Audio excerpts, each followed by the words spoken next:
성경 일독을 위해서 오늘 함께 읽어 나갈 하나님 말씀은 예레미야 19장부터 21장까지 말씀입니다. 19장은 하나님이 예레미야를 통해 심판의 말씀을 지금 예언하고 계십니다. 이스라엘이 죄로 인해 하나님 앞에 심판받게 될 것이라고, 이 심판은 이스라엘 스스로 죄로 자초된 것이라고 말씀하십니다. 4절 말씀 같이 읽어보겠습니다. 이것은 그들이 나를 저버리고 이곳을 남의 나라처럼 만들어 놓고 그들 자신뿐만 아니라 그들의 조상이나 유다 왕들도 전혀 알지 못하던 다른 신들에게 분향하고 이곳을 죄 없는 사람들의 피로 가득 채워 놓았기 때문이다. 15절도 읽어보겠습니다.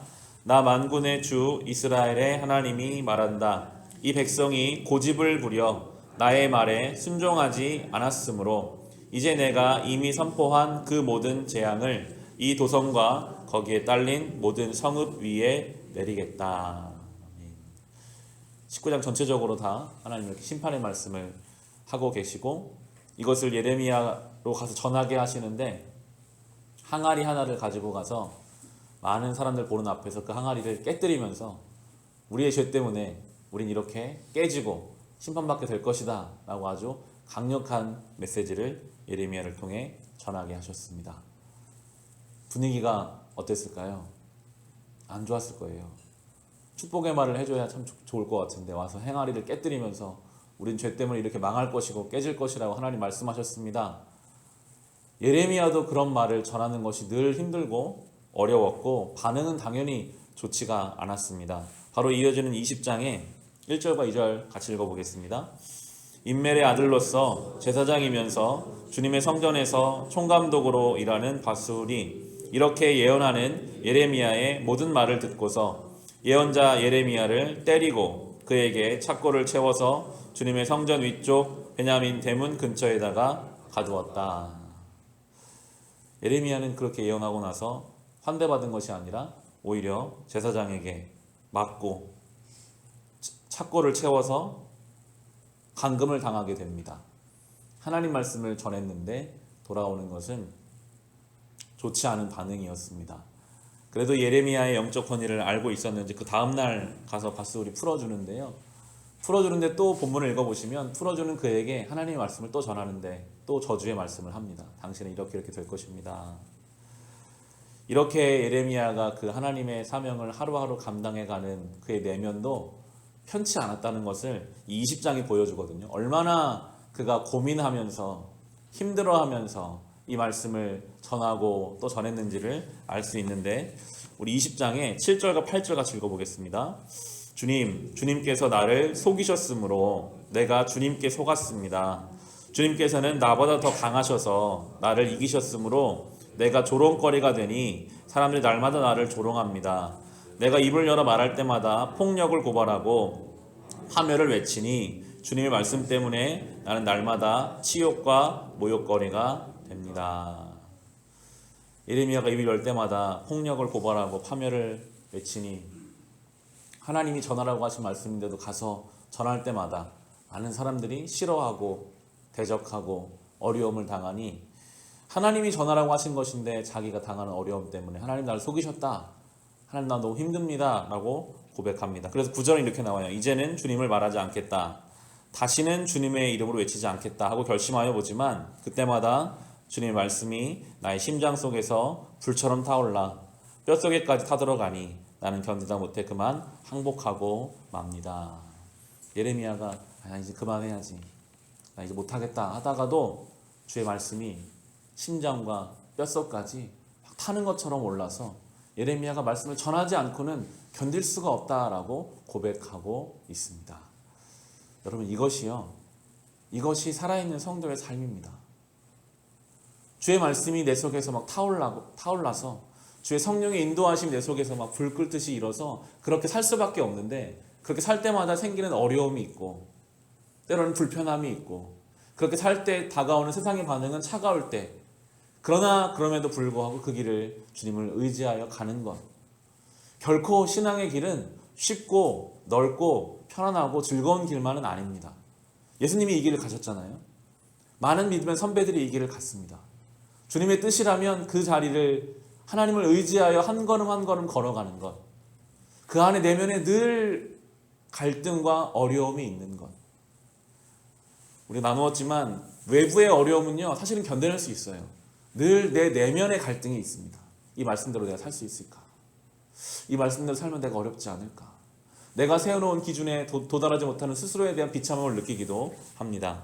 하지만 예레미야는 이렇게 고백합니다. 12절에 보시면 만군의 주님은 의로운 사람을 시험하시고 생각과 마음을 감찰하시는 분이십니다. 내 억울한 사정을 주님께 아뢰었으니 주님께서 그들에게 내 원수를 갚아주십시오. 내가 그것을 보기를 원합니다. 주님이 의로운 사람을 시험하신다라고 나오는데, 주님이 시험하시는 것은 훈련입니다. 주님이 하시는 시험은 우리를 좀 더 강하게 하고 좀 더 단단하게 하기 위한 하나님의 훈련입니다. 하나님은 그렇게 예레미야를 그리고 우리를 훈련시키시는데, 하나님은 우리의 생각과 마음을 감찰하시는 분이기 때문에 우리가 그 상황 속에서 마음을 지키면 하나님이 오히려 그 억울함을 풀어주십니다. 예레미야가 이렇게 씨름하면서 어떻게까지 고백하냐면 17, 18절을 같이 한번 읽어보겠습니다. 내가 모태에서 죽어 어머니가 나의 무덤이 되었어야 했는데, 내가 영원히 모태 속에 있었어야 했는데, 어찌하여 이 몸이 모태에서 나와서 이처럼 고난과 고통을 겪고 나의 생애를 마치는 날까지 이러한 수모를 받는가. 하나님 앞에 치열하게 씨름하고 있습니다. 차라리 그냥 죽어서 끝났으면 더 좋겠다. 또 이 말씀 가지고 저 듣지 않는 백성들에게 가려고 하니까 발걸음이 떨어지지 않고 마음이 무거운 이 예레미야의 속내를 지금 하나님 앞에 올려드리고 있습니다. 여러분, 이것이 성도의 삶입니다. 마음이 어렵고 불편해서 그냥 무너지고 넘어지는 게 아니라요, 이것을 하나님께 내어드리는 겁니다. 하나님, 제가 이렇게 힘들고 어렵지만 그래도 오늘도 나에게 주신 이 말씀 가지고 내가 나가려고 합니다. 때로는 내가 정말 죽고 싶은 만큼 힘들고 어렵습니다. 여러분의 그 마음, 우리의 이 아픔을 세상 다른 곳이 아니라 하나님 앞에 맡기고 하나님 앞에 아뢰일 때 우리의 마음과 생각을 감찰하신 하나님께서는 우리의 그 마음을 받으시고 우리를 도우시고 때로는 지혜를 주시고 함께 이 길을 걷게 하십니다. 예레미야가 이렇게 고백했다고 포기합니까? 아닙니다. 끝까지 이 길을 가거든요. 하나님이 가게 하시거든요. 우리가 이렇게 주님 앞에 맡기고 의지할 때 우리를 도우시는 은혜가 있습니다. 이렇게 치열하게 하나님 앞에 고민하고 갈등하며 이 길을 가는 예레미야가 있는가 하면 바로 21장에 나오는, 이제는 좀 시간이 지나서 정말 예레미야가 말한 대로 이 나라가 어려움 가운데 봉착했습니다. 나라가 망할 상황에 오니까요, 그때 예레미야를 사람이 찾아와요. 시드기야 왕과 예언자가 예레미야를 찾아오는 내용이 21장의 1절과 2절입니다. 같이 읽어보겠습니다. 시드기야 왕이 말기야의 아들 바스울과 마사세야의 아들 스바냐 제사장을 예레미야에게 보냈을 때에 주님께서 그들에게 전할 말씀을 예레미야에게 주셨다. 그때 그들이 와서 이렇게 말하였다. 제발 우리가 멸망하지 않도록 주님께 간절히 기도하여 주십시오. 바벨로니아 왕 느부갓네살이 우리를 포위하여 공격하고 있습니다. 행여 주님께서 예전에 많은 기적을 베푸신 것처럼 우리에게도 기적을 베풀어 주시면 느부갓네살이 우리에게서 물러갈 것입니다. 정말 어려운 때가 오면, 정말 힘든 때가 오면 사람들은 영적 권위자 앞에 나오게 되어 있습니다. 시드기야 왕이 해결이 안 되니까 그렇게 듣기 싫은 예언을 했던 예레미야에게 사람을 보내서 기도를 청합니다. 좀 우리를 위해서 기도해달라. 나라가 지금 망하게 생겼다. 저 느부갓네살 왕이 우리를 포위하고 있다. 그런데 이들은 이 상황에 와서 하나님 앞에 나오면서까지도 여전히 그 상황을 모면하기만 원하고 있었기에 하나님은 계획을 바꾸지 않으십니다. 예레미야에게 너희는 망할 것이다. 그대로 다 멸망할 것이다 라고 말씀하세요. 구해주지 않겠다. 망하게 하겠다. 때로는 완전히 무너지는 것이 회복의 시작이 되게 하십니다. 이스라엘 역사 그것을 보여줘요. 하나님은 지금 아시거든요. 지금 구해주면 상황만 모면되면 또 똑같은 죄를 범죄할 것을 주님은 아셨기 때문에 시드기야가 마지막 왕이거든요. 다 무너지고 완전히 다 끝내버리고 포로로 끌려가고 그렇게 70년을 이제 포로기가 이제 시작되는 것입니다. 그러나 하나님은 그것으로 끝내지 않으시죠. 포로 생활을 마치고 다시 돌아오게 하시고 예수 그리스도를 이 이스라엘에 보내시고 처음에 교회가 이 예루살렘에 생기게 되고 하나님은 계속해서 은혜를 베풀어 주시지만 때로는 완전히 무너져야만 시작하는 회복의 은혜가 있습니다. 우리의 삶에도 우리가 돌아봐야 합니다. 혹시 나의 삶에 하나님 앞에 완전히 무너져 다시 세워져야 될 영역은 없는가? 혹시 지금 인생의 이 때가 지금 주님 앞에는 내가 무너져서 겸손을 찾고 새로운 마음으로 일어나야 할 때는 아닌가? 하나님 앞에 우리가 돌아보며 늘 엎드리는 시간들이 필요할 것입니다.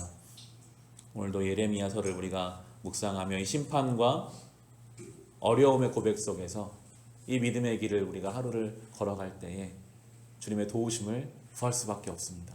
주님, 우리는 심판받아 마땅하고 주의 말씀을 전하는 것이, 주의 말씀을 따라가는 것이 힘들고 하나님의 심판의 말씀이 나의 마음을 무겁게 짓누르는데 성령께서 나를 도와주셔서 오늘도 이 말씀 붙잡고 이 말씀 가운데 힘을 얻고 이 말씀 가운데 지혜를 얻고 살아갈 수 있게 해달라고 구하시며 살아갈 수 있으시기를 주님의 이름으로 축원합니다.